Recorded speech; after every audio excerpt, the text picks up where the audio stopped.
Hello दोस्तों, खोज channel पे आपका स्वागत है। खोज चैनल आज आपके लिए बहुत ही मनोरंजक कहानी लेकर के आया है। कहानी यदि पसंद आए तो चैनल को सब्सक्राइब करना और वीडियो को लाइक करना। दोस्तों, हाड़ी रानी सलेह कंवर का जन्म बसंत पंचमी के दिन बूंदी के हाड़ा शासक संग्राम सिंह के घर हुआ था।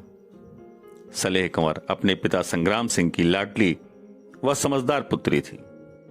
हाड़ी रानी सलेह कंवर जब सयानी हुई तो सलुम्बर के सरदार राव रतन सिंह चुंडावत के साथ उनका विवाह हुआ। रतन सिंह मेवाड़ के सलुम्बर्स के सरदार थे। मेवाड़ के महाराणा राज सिंह प्रथम ने जब रतन सिंह को मुगल गवर्नर अजमेर सूबे के खिलाफ विद्रोह करने के लिए आह्वान किया, उस समय रतन सिंह का सलेह कंवर से विवाह हुए कुछ ही दिन हुए थे। उन्हें कुछ हिचकिचाहट हुई, लेकिन राजपूतों की परंपरा का ध्यान रखते हुए वे रण क्षेत्र में जाने को तैयार हुए और अपनी नवब्याहता हाड़ी रानी से कुछ ऐसी निशानी चिन्ह मांगी जिसे लेकर के वो रण क्षेत्र में जा सके। रानी हाड़ी को लगा कि वह रतन सिंह के राजपूत धर्म के पालन में एक बाधा बन रही है। हाड़ी रानी सलेह कंवर ने अपना सिर काट कर एक थाली में दे दिया। थाल में रख करके कपड़े से ढककर जब सेवक वह सिर लेकर के उपस्थित हुआ तो रतन सिंह को बड़ी ग्लानि हुई। उन्होंने हाड़ी रानी के सिर को उसके ही बालों से बांध लिया और युद्ध लड़े। जब विद्रोह समाप्त हो गया तब रतन सिंह की जीवित रहने की इच्छा समाप्त हो चुकी थी। उन्होंने अपना भी सिर काटकर अपनी जीवन लीला समाप्त कर दी। रतन सिंह और सलेह कंवर की शादी को एक सप्ताह भी नहीं हुआ था और मेवाड़ के महाराणा राज सिंह और रूपनगर की चारुमती की शादी में औरंगजेब कोई बाधा उत्पन्न न कर दे, इसके लिए रतन सिंह ने अपने प्राण न्यौछावर कर दिए। और हाड़ी रानी का भी क्षत्रिय चरित्र रहा होगा कि रतन सिंह के एक सेनानी एक निशानी मांगने पर अपना सिर काट के दे दिया था, जबकि शादी को महज एक सप्ताह हुआ था। न हाथों की मेहंदी छूटी थी और न ही पैरों का आलता। सुबह का समय था। हाड़ा सरदार रतन सिंह गहरी नींद में सो रहे थे। हाड़ी रानी सलेह कंवर सज धज कर राया साहब की तरह जगाने शयन कक्ष में आई।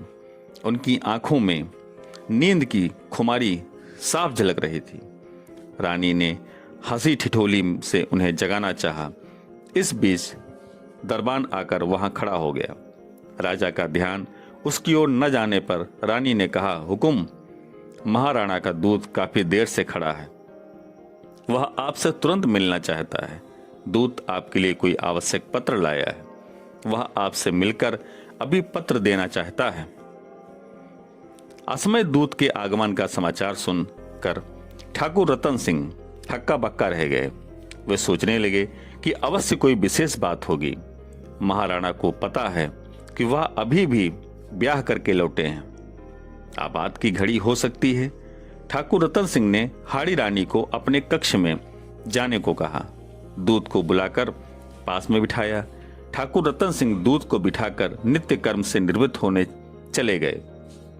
थोड़ी देर में वे निवृत्त होने कर अपने कक्ष में लौटे, जहां राणा का दूत बैठा प्रतीक्षा कर रहा था।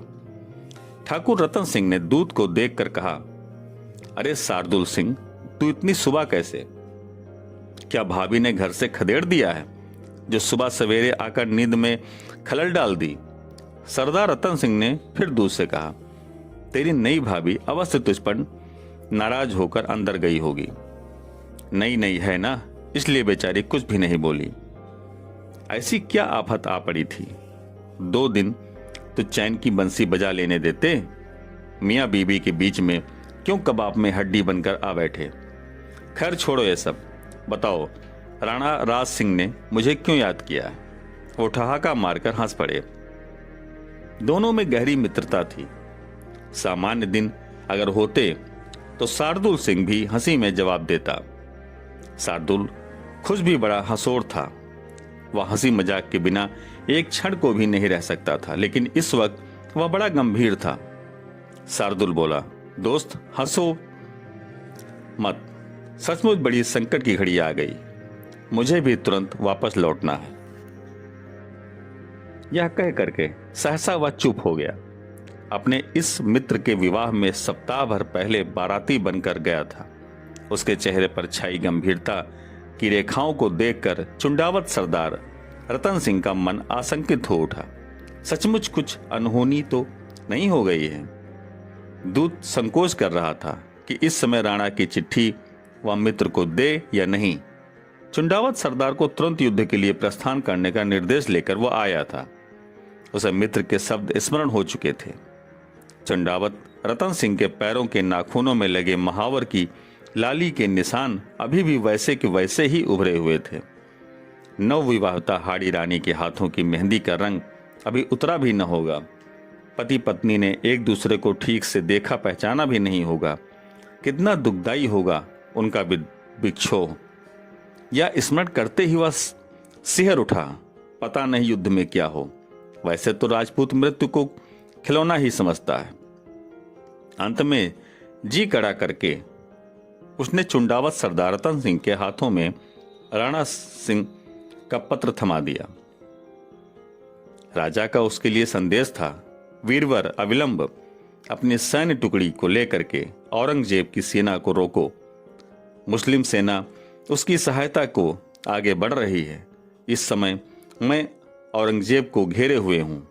उसकी सहायता को बढ़ रही फौज को कुछ समय के लिए उलझा कर रखना है ताकि वह शीघ्र ही आगे न बढ़ सके। तब तक मैं पूरा काम निपटा लेता हूं। तुम इस कार्य को बड़ी ही कुशलता से कर सकते हो। यद्यपि यह बड़ा खतरनाक है, जान की बाजी भी लगानी पड़ सकती है, लेकिन मुझे तुम पर भरोसा है। चुंडावत सरदार रतन सिंह के लिए यह परीक्षा की घड़ी थी। एक और मुगलों का विपुल सेना और उसकी सैनिक टुकड़ी अति अल्प है। राणा राज सिंह ने मेवाड़ के छीने हर क्षेत्र को मुगलों के चुंगल से मुक्त करा लिया था। औरंगजेब के पिता शाहजहां ने अपनी एड़ी चोटी की ताकत लगा दी थी। वह चुप कर बैठ गया था। अब शासन की बागडोर औरंगजेब के हाथों में आई थी। राणा राज सिंह ने चारुमती के विवाह ने उसकी द्वेष भावना को और भी भड़का दिया था।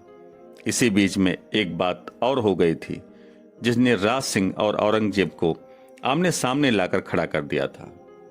यह संपूर्ण हिंदी जात का अपमान था। इस्लाम कबूल करो या हिंदू बने रहने का दंड भरो, यही कर हिंदुओं पर उसने जजिया कर लगाया था। राणा राज सिंह ने इसका विरोध किया था। उनका मन भी इसे सहन नहीं कर रहा था। इसका परिणाम यह हुआ कि कई अन्य हिंदू राजाओं ने उसे अपने यहां लागू करने में आनाकानी की। उनका साहस बढ़ गया था। गुलामी की जंजीरों को तोड़ फेंकने की अंगनी जो मंद पड़ गई थी फिर से प्रज्वलित हो गई थी।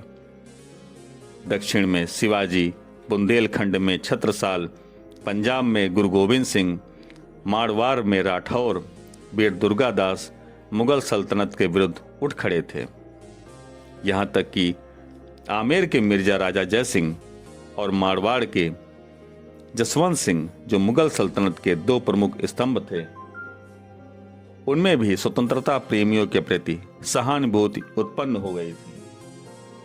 मुगल बादशाह ने एक बड़ी सेना से लेकर के मेवाड़ पर आक्रमण कर दिया था। राणा राज सिंह ने सेना के 3 भाग किए थे। मुगल सेना के अरावली में न घुस देने का दायित्व अपने बेटे जयसिंह को सौंपा था। अजमेर की ओर से बादशाह को मिलने वाली सहायता को रोकने का काम दूसरे बेटे भीम सिंह का था। वे स्वयं अकबर और दुर्गादास राठौर के साथ औरंगजेब की सेना पर टूट पड़े थे। सभी मोर्चों पर उन्हें विजय हासिल हुई थी। बादशाह औरंगजेब की बड़ी प्रिय काकेशियन बेगम चंदी बना ली गई थी, जो उनके यहां पर बंदी थी। बड़ी कठिनाई से किसी प्रकार औरंगजेब प्राण बचाकर निकल सका था। मेवाड़ के महाराणा कि यह जीत ऐसी थी कि उनके जीवन काल में फिर कभी औरंगजेब उनके विरुद्ध सिर न उठा सका था। लेकिन क्या इस विजय का श्रेय केवल राणा को था या किसी और को? हाड़ी रानी और चुंडावत सरदार रतन सिंह को किसी भी प्रकार से गम नहीं था। मुगल बादशाह जब चारों ओर राजपूतों से घिर गया, उसकी जान को भी लाले पड़े थे। उसका बचकर निकलना भी मुश्किल हो गया था। तब उसने दिल्ली से अपनी सहायता के लिए अतिरिक्त सेना बुलवाई थी। राणा को यह पहले ही ज्ञात हो चुका था। उन्होंने मुगल सेना के मार्ग में अवरोध उत्पन्न करने के लिए हाड़ी रानी के पति चुंडावत रतन सिंह को पत्र लिख करके दूत शार्दुल सिंह के हाथ भेजा था। वही संदेश लेकर के शार्दुल सिंह मित्र के पास पहुंचा था। एक क्षण का भी विलंब न करते हुए चुंडावत सरदार रतन सिंह ने अपने सैनिकों को कूच करने का आदेश दे दिया था। अब वह पत्नी से अंतिम विदाई लेने के लिए उसके पास पहुंचा था। केसरिया बाना पहने युद्ध वेश में सजे पति को देख करके हाड़ी रानी सलेह कंवर चौंक पड़ी। वह अचंभित थी। बोली, कहाँ चले स्वामी, इतनी जल्दी? अभी तो आप कह रहे थे कि 4-6 महीने के लिए युद्ध में फुर्सत मिली है, आराम से रहेंगे, मगर ये क्या देख रही हूं? आश्चर्य मिश्रित शब्दों में हाड़ी रानी पति से पुनः बोली, प्रिय, पति के शौर्य और पराक्रम को परखने के लिए ही तो छत्राणियां इसी दिन प्रतीक्षा करती हैं। वह शुभ घड़ी अभी आ गई है। देश के शत्रुओं से 2-2 हाथ होने का अवसर मिला है। आप सही कह रही हैं, मुझे यहाँ से अविलंब निकलना है। हंसते हंसते विदा दो, पता नहीं फिर कभी भेंट हो या ना हो। चुंडावत सरदार ने मुस्कुराकर पत्नी से कहा। चुंडावत सरदार का मन आशंकित था। सचमुच ही यदि न लौटा तो मेरी इस अर्धांगिनी का क्या होगा? एक ओर कर्तव्य और दूसरी ओर था पत्नी का मोह। इसी अंतर्द्वंद में उनका मन फंसा था। उन्होंने पत्नी को राणा राज सिंह के पत्र के संबंध में पूरी बात विस्तार से बता दी थी। विदाई मांगते समय पति का गला भर आया। यह हाड़ी रानी की तेज आंखों से छिपा नहीं रह सका। यद्यपि चुंडावत सरदार ने उसे भरसक छिपाने की कोशिश की। हताश मन व्यक्ति को विजय से दूर ले जाता है। उस वीर बाला को यह समझते देर न लगी कि पति रणभूमि में तो जा रहा है, पर मोहग्रस्त होकर के पति विजय श्री प्राप्त करे, इसके लिए उसने कर्तव्य की वेदी पर अपने मोह की बलि दे दी। वह पति से बोली, स्वामी जरा ठहरिए, मैं अभी लाई। वह दौड़ती दौड़ती अंदर गई, आरती की थाल सजाया, पति के मस्तक पर टीका लगाया और आरती उतारी। वह पति से बोली, मैं धन्य हो गई, ऐसा वीर पति पाकर। हमारा आपका तो जन्म जन्मांतर का साथ है। राजपूत रमणियां इसी दिन के लिए तो पुत्र का जन्म देती हैं। आप जाएं स्वामी, मैं विजयमाला लिए द्वार पर आपकी प्रतीक्षा करूंगी। उसने अपने नेत्रों से मरते हुए आंसुओं को भी पी लिया। पति को दुर्बल नहीं करना चाहती थी। चलते चलते पति उससे बोला, प्रिय, मैं तुमको कोई सुख न दे सका, बस इसका ही दुख है। मुझे भूल तो नहीं जाओगी? यदि मैं न रहा तो? राणा रतन सिंह का वाक्य पूरा भी न हो पाया था कि हाड़ी रानी ने उनके मुख पर हथेली रख दी। ना ना स्वामी, ऐसी अशुभ बातें न बोलो। मैं वीर राजपुतानी हूं, फिर वीर की पत्नी भी हूं। अपना अंतिम धर्म अच्छी तरह जानती हूं।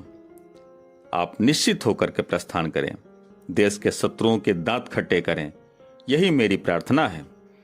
चुंडावत सरदार रतन सिंह ने घोड़े को ऐड़ लगाई। रानी उसे एकटक निहारती रही जब तक वह आंखों से ओझल न हो गया। उसके मन में दुर्बलता का जो तूफान छिपा था, जिसे अभी तक उसने बरबस रोक रखा था, वह आंखों से बह निकला। चुंडावत सरदार अपनी सेना के साथ हवा से बात करता हुआ जा रहा था, किंतु उसके मन में रह रह करके आ रहा था कि कहीं सचमुच मेरी पत्नी मुझे बिसार न दे। वह मन को समझाया, पर उसका ध्यान उधर ही चला जाता। अंत में उससे रहा न गया। उसने आधे मार्ग से अपने विश्वस्त सैनिकों को हाड़ी रानी के पास भेजा। रानी को फिर से स्मरण कराया था कि मुझे भूलना मत, मैं जरूर लौटूंगा। संदेशवाहक को आश्वस्त करके रानी सलेहकार ने लौटाया। दूसरे दिन एक और वाहक आया, फिर वही बात। तीसरे दिन फिर एक आया, इस बार वह रानी के पास चुंडावत सरदार का पत्र लाया था। पत्र में लिखा था, प्रिय, मैं यहां शत्रुओं से लोहा ले रहा हूं। अंगद के समान पैर जमाकर उनको रोक दिया है। मजाल है कि वे जरा भी आगे बढ़ जाएं। यह तो तुम्हारे रक्षा कवच का प्रताप है, पर तुम्हारी बड़ी याद आ रही है। पत्रवाहक के साथ कोई अपनी प्रिय निशानी अवश्य भेज देना। उसे ही देख करके मैं मन को हल्का कर लूंगा। हाड़ी रानी पत्र को पढ़कर सोच में पड़ गईं। युद्ध के मैदान में मुकाबला कर रहे पति का मन यदि मेरा और मेरे में रहेगा, उनके नेत्रों के सामने यदि मेरा ही मुखौंडा घूमता रहेगा, तो वह शत्रुओं से कैसे लड़ेंगे, विजयश्री का वर्ण कैसे करेंगे। उसके मन में एक विचार कौन था। वह सैनिकों से बोली, वीर, मैं तुम्हें अपनी अंतिम निशानी दे रही हूं, इसे ले जाकर के उन्हें दे देना। थाल में सजाकर सुंदर वस्त्र से ढककर अपने वीर सेनापति के पास पहुंचा देना, किंतु इसे कोई और न देखे, वही खोल कर देखें। साथ में मेरा यह पत्र भी दे देना। हाड़ी रानी के पत्र में लिखा था, प्रिय, मैं तुम्हें अपनी अंतिम निशानी भेज रही हूं। तुम्हारे मोह के सभी बंधनों को काट रही हूं। अब बेफिक्र होकर अपने कर्तव्य का पालन करें। मैं तो चली स्वर्ग में तुम्हारी राह देखूंगी। पलक झपकते ही हाड़ी रानी ने अपनी कमर से तलवार निकालकर एक झटके में अपने सिर को उड़ा दिया। वह धरती पर लुढ़क पड़ा। सैनिकों के नेत्रों से अश्रुधारा बह निकला। कर्तव्य कर्म कठोर होता है। सैनिकों ने स्वर्ण थाल में हाड़ी रानी सलेह कंवर के कटे सिर को सजाया। सुहाग के चुनर से उसको ढका। भारी मन से युद्ध भूमि की ओर दौड़ पड़ा। उसको देखकर चुंडावत सरदार स्तब्ध रह गया। उसे समझ में न आया कि उसके नेत्रों से अश्रुधारा क्यों बह रही है। धीरे से वह बोला, क्यों यदु सिंह, रानी की निशानी ले आए? यदु ने कांपते हाथों से थाल उनकी ओर बढ़ा दिया। चुंडावत सरदार फटी आंखों से पत्नी का सिर देखता रह गया। उसके मुख से केवल इतना निकला, उफ, हाय रानी, तुमने ये क्या कर डाला? संदेही पति को इतनी बड़ी सजा दे डाली। खैर, मैं भी तुमसे मिलने आ रहा हूं। चुंडावत सरदार रतन सिंह के मोह के सारे बंधन टूट चुके थे। वह पत्नी का कटा सिर गले में लटका करके शत्रु पर टूट पड़ा। इतना अप्रतिम शौर्य दिखाया था कि उसकी मिसाल मिलना बड़ा कठिन है। जीवन के आखिरी सांस तक वह लड़ता रहा। औरंगजेब की सहायक सेना को उसने आगे बढ़ने ही नहीं दिया जब तक मुगल बादशाह मैदान छोड़कर भाग नहीं गया था। इसके बाद चुंडावत रावत रतन सिंह ने पत्नी वियोग में अपना सिर तलवार से स्वयं काटकर युद्ध भूमि में वीर गति पाई। वह हाड़ी रानी से अटूट प्रेम करते थे। इस कारण वह रानी के वियोग में भी जी न सके। महारानी वीरांगना हाड़ी रानी की मृत्यु का कारण सिर्फ अपनी मातृभूमि की रक्षा करने के लिए एक बलिदान था। हाड़ी रानी ने अपने पति को रणभूमि में हारते हुए बचाने और अपनी प्रजा की रक्षा करने के लिए मौत को गले लगा लिया था। धन्य है ऐसी वीरांगना हाड़ी रानी सलेह कंवर, और धन्य है वो धरा जहां उन्होंने जन्म लिया और कर्तव्य पालन के लिए बलिदान दिया। चुंडावत मांगी सैनाड़ी सिर काट दे दियो छत्राणी। यह लोकती हाड़ी रानी का सटीक बैठती है। ये कहावत है, चुंडावत मांगी सैनाड़ी सिर काट दियो छत्राणी। तो दोस्तों, यह छोटी सी कहानी आपको कैसी लगी? कहानी पसंद आई हो तो चैनल को सब्सक्राइब करना और वीडियो को लाइक करना। जय हिंद, जय भारत।